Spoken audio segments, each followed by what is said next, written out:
अस्सलाम वालेकुम, मैं हूं रज़ा मेकन। आप देख रहे हैं IRK न्यूज़। आइए जानते हैं आज की कुछ ताज़ा तरीन अपडेट्स सदीक जान साहब से। बिलाखिर लाहौर हाई कोर्ट ने महफूज फैसला सुना दिया है। लाहौर हाई कोर्ट के दो जजेस जस्टिस शहबाज रिजवी और जस्टिस तारिक महमूद बाजवा ने इमरान खान की 9 मई के 8 मुकदमात में ज़मानतें मुस्तरद कर दी हैं। ये वो केस है जिस केस में ये कोई इमरान खान को मैं एग्जैक्ट आपको तादाद अगली वीडियो में बताऊंगा इसके ऊपर मुकम्मल काम करके।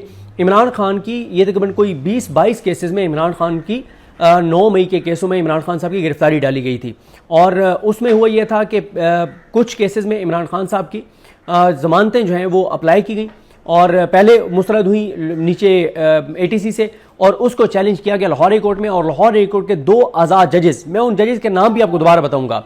फिल वक्त आपको बताने का मकसद सिर्फ ये है कि एक ही नोयत के केसेस, एक ही तरह का इल्ज़ाम और एक ही तरह के केसेस, उनमें आधे केसेस में लाहौर हाई कोर्ट के जब आज़ाद जजेस के सामने केस लगा जो अपने हलफ से वफा करने वाले थे तो उन्होंने अपने हलफ के मुताबिक फैसला किया और इमरान खान की ज़मानत उन्होंने मंजूर कर ली थी।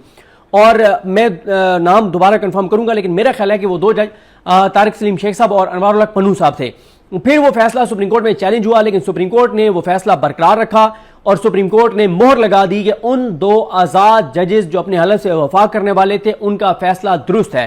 अब इमरान खान साहब की जो बाकी केसेस थे उनमें इमरान खान साहब की जमानतें अप्लाई होती हैं लाहौर हाई कोर्ट में। केस आलिया नीलम साहब नहीं लगाती, एक लंबा टाइम है, 1 साल से ज्यादा हो गया है ये मामला चलते हुए। उसके बाद आलिया नीलम साहब जब बहुत ज्यादा दबाव बढ़ाते हैं बैरिस्टर सलमान सफदर साहब, उसके बाद और अहमद मिसर उनके साथ उनके एसोसिएट हैं जो बहुत ज्यादा लाहौर हाई कोर्ट में चक्कर लगाना, दफातर के चक्कर लगाना, बार बार खुद भी कोशिश कर रहे थे सलमान सफदर साहब। और फिर उनकी बहुत ज्यादा कोशिशों के बाद एक बेंच बनता है और उस बेंच में जस्टिस शहबाज रिजवी और जस्टिस तारिक सलीम शेख होते हैं। उसमें समाअत चलती है, दलाइल मुकम्मल होते हैं। केस आधे घंटे की समाअत अभी रह गई थी कि आधे घंटे में केस कंक्लूड हो जाता कि बेंच तोड़ दिया गया और तारिक सलीम शेख साहब को भेज दिया गया बहावलपुर बेंच में। अगर वो केस चलता रहता तो शहबाज रिजवी साहब चाहे इमरान खान की जमानतें मुस्तरद करते लेकिन तारिक सलीम शेख साहब, मुझे अभी आगे वो क्या करते हैं नहीं पता, लेकिन अब तक उनके तकरीबन जो मेन फैसले हमारे सामने आए हैं उसमें उन्होंने अपने हलफ से वफा किया और अपने हलफ के मुताबिक फैसले किए हैं। तो यह बात कंफर्म है कि कम से कम वो इमरान खान को जमानतें दे देते और शहबाज रिजवी साहब ने आज बता दिया कि उन्होंने क्या फैसला देना था। बेंच तोड़ा गया, बेंच नया बना, शहबाज रिजवी साहब के साथ तारिक महमूद बाजवा साहब को ऐड किया गया। फिर इस दौरान इनकी शहबाज रिजवी साहब की वालदा मोहतरमा का इंतकाल हो जाता है, ये छुट्टी पे चले जाते हैं। फिर ये छुट्टी से वापस आते हैं, छुट्टी से वापस आके फिर ईद के मौके पे ये जो वहां के कोर्ट रिपोर्टर्स ने रिपोर्ट किया कि इसलिए मुल्तान बेंच में चले गए कि मैंने घर भी टाइम देना है और मैंने चले काम भी करता रहूंगा। वो उससे फिर होता यह है कि TADA आपका बन जाता है, आप घर से भी चक्कर लगा लेते हैं और आप क्योंकि केसेस सुन रहे होते हैं तो वो TADA सारा आपका बन जाता है। तो ये फिर छुट्टी पे चले गए। फिर इमरान खान की ईद से पहले समाअत नहीं हुई, फिर ईद के बाद समाअत, लंबी लंबी तारीखें।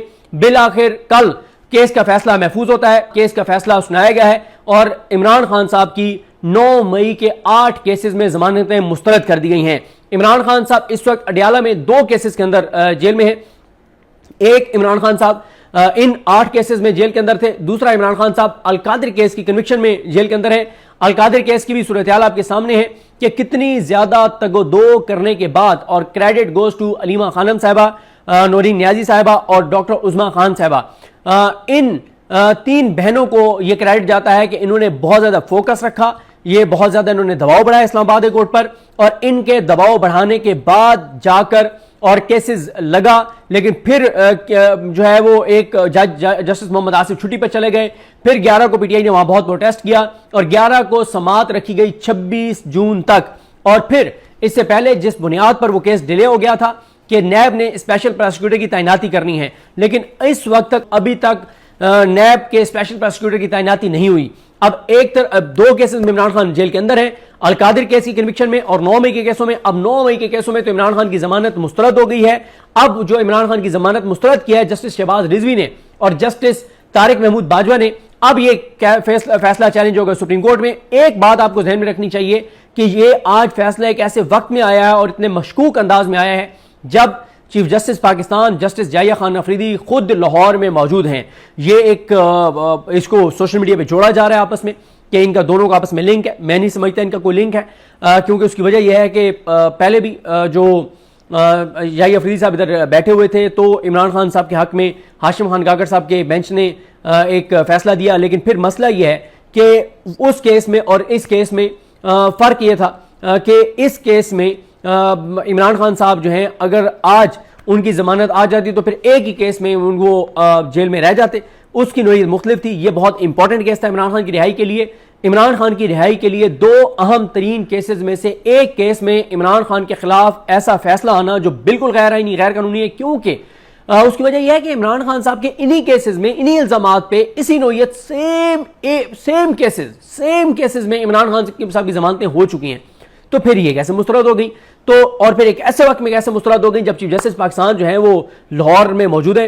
देखें मसला ये होता है, नीचे के जजेस जो है वो ऊपर के अपना जो चीफ जस्टिस पाकिस्तान होता है उसके मिजाज को देख के फैसले करते हैं। ये बात तो है, ये गलत नहीं है, यानी सारे जजेस नहीं लेकिन बल्कि अक्सरियत जजेस करते हैं। चंद एक जो अपने हलफ से वफा करने वाले होते हैं वो ऐसे नहीं करते।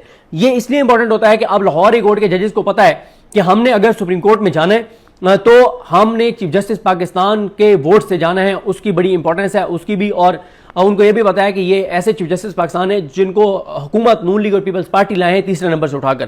तो ये होता है अक्सर कि जब नीचे के जजेस को ये पता हो कि एक चीफ जस्टिस जो है उसका किसी पार्टी के साथ कोई पर्सनल उसकी लड़ाई है तो फिर वो ये उसके मिजाज को देख के फैसले करते हैं। अब याहिया अफरीदी साहब की क्या लड़ाई है इमरान खान के साथ? उनकी लड़ाई ये है कि इमरान खान 26वीं आईनी तरमीम के खिलाफ हैं। वो 26वीं आईनी तरमीम जिसके तहत नवाज शरीफ, जरदारी और इस निजाम ने मिलकर जस्टिस याहिया खान अफरीदी को चीफ जस्टिस पाकिस्तान लगाया है। अब नीचे के जजेस को पता है कि इमरान खान की लड़ाई है chief justice Pakistan justice Yahya Afridi के साथ, और जस्टिस याहिया अफरीदी साहब की लड़ाई इस बात पर है कि जिस दिन इमरान खान रिहा होगा और अगर वो कोई मार्च करता है, एहतजाज करता है तो वो 26वीं आईनी तरमीम के खिलाफ करेगा, और 26वीं आईनी तरमीम अगर खत्म होती है तो याहिया अफरीदी साहब चीफ जस्टिस पाकिस्तान नहीं रहेंगे। तो ये भी एक पहलू है जिसको सोशल मीडिया पे बहुत ज्यादा जो है वो डिस्कस किया जा रहा है। फिर इसी तरह से आज यास्मीन राशिद साहिबा और शाह महमूद कुरैशी साहब की जमानतों की दरखास्तों के ऊपर समाअत थी। अब मुझे नहीं पता कि वो कौन से जज कर रहे हैं, मंजर अली गिल समाअत कर रहे हैं या एक और जज हैं ATC के वो कर रहे हैं, लेकिन वो जज आज छुट्टी पे चले गए और उनकी जमानत की दरखास्तों पर समाअत नहीं हो सकी और मामला 28 जून तक चला गया है। मसला ये नहीं है कि उनकी जमानत की दरखास्तों पर समाअत नहीं हुई, ये कम अज कम कोई 25वीं बार हो रहा है कि डॉक्टर यास्मीन राशिद, शाह महमूद कुरैशी साहब, एजाज चौधरी साहब, उमर सरफराज चीमा साहब, मियां महमूद रशीद साहब, इनकी जमानत की दरखास्तों पर समाअत होती है लेकिन जज छुट्टी पे चला जाता है या प्रोसिक्यूशन रिकॉर्ड पेश नहीं करती और अगली तारीख पड़ जाती है। इसमें सबसे इंपॉर्टेंट पॉइंट यह है कि PTI का मरकजी मीडिया, PTI पंजाब का मीडिया, PTI के MNAs, MPAs, टिकट होल्डर्स एक लफ्ज इस चीज पर नहीं बोलते, ना कोई एहतजाज किया जाता है, ना कोई आवाज उठाई जाती है कि क्यों शाह महमूद कुरैशी, यास्मीन राशिद साहिबा, एजाज चौधरी साहब, उमर सरफराज चीमा साहब, मियां महमूद रशीद साहब की जमानत पर फैसला नहीं हो सका, और कौन सा वो जज है जिसने फैसला नहीं किया, कौन सा जज है जो इनका केस नहीं सुन रहा। इस पे तहरीक इंसाफ की पूरी मरकजी क़यादत, तहरीक इंसाफ मुकम्मल तौर पर खामोश है। मैं आपको एक चीज अर्ज करता हूं इसमें, क्योंकि ये बात इसलिए कर रहा हूं कि कुछ PTI के लोग सोशल मीडिया पे जो इस अपनी लेला क़यादत के हक में जो है वो एक्टिव हो जाते हैं और हम पे बरस पड़ते हैं, हमें टारगेट करते हैं। मैं उन PTI के लोगों को कहता हूं जो इस लेला क़यादत को डिफेंड करते हैं कि अपनी लेला क़यादत को कॉल करें, जितनी लेला क़यादत है, छोटे बड़े जितने लेले हैं, इन बड़े लेलों को, छोटे लेलों को, सारे लेलों को फोन करें और मुझे आप अगले 1 घंटे में बता दें कि डॉक्टर यास्मीन राशिद इस वक्त कितने केसों में अंदर हैं, कितनों में उनकी जमानतें हो गई हैं, कितनों में नहीं हुई, और कितने अरसे से कौन सा जज कितनी बार उनकी जमानत की दरखास्तों पर समाअत मुकर्रर करके और उसने फैसला नहीं किया। हर एक का मुझे चेक करके बता दें। आपको मैं चैलेंज करता हूं, आपको ये डाटा नहीं मिल सकता, नहीं मिल सकता, नहीं मिल सकता, क्योंकि PTI की जो लेला क़यादत है, इस लेला क़यादत के पास ये रिकॉर्ड है ही नहीं, इन्होंने ये रिकॉर्ड बनाया ही नहीं है। जब इमरान खान साहब जब तक बाहर थे उस वक्त तक एक टीम बनी हुई थी और एक टाइम था जो सबसे ऑर्गेनाइज्ड टाइम था इस हवाले से, वो था जब मलिका बुखारी इस चीज को हैंडल कर रही थी। मलिका बुखारी ने एक ऐसा सिस्टम बनाया हुआ था कि सिंगल क्लिक के ऊपर वो जब हम उन्हें कॉल करते थे कि इमरान खान का कौन सा केस कौन सी स्टेज पर है, इमरान खान का कौन सा केस की कब समाअत है, इमरान खान के कौन से केस में कौन वकील है, तो फलां के केस में क्या सूरत हाल है, वो एक फाइल भेजती थी, उसमें सब कुछ लिखा हुआ होता था कि इस केस में ये वकील है, आखिरी समाअत फलां तारीख को हुई है, अगली समाअत इस तारीख को हुई है, होनी है। एक एक चीज, इस वक्त पीटीआई की लेला क़यादत जो इमरान खान के नाम पे वोट लेकर अयाशियां कर रहे हैं, इनके पास कोई रिकॉर्ड नहीं है। तो नाजरीन, ये थी अहम अपडेट्स जो आपने जानी सदीक जान की ज़बानी। तो नाजरीन, जुड़े रहिए मजीद अपडेट्स के लिए हमारे चैनल के साथ। अपना और इस चैनल का ख्याल रखिएगा। इसी के साथ अपने मेजबान रजा मेकन को इजाजत दीजिए। अल्लाह हाफिज।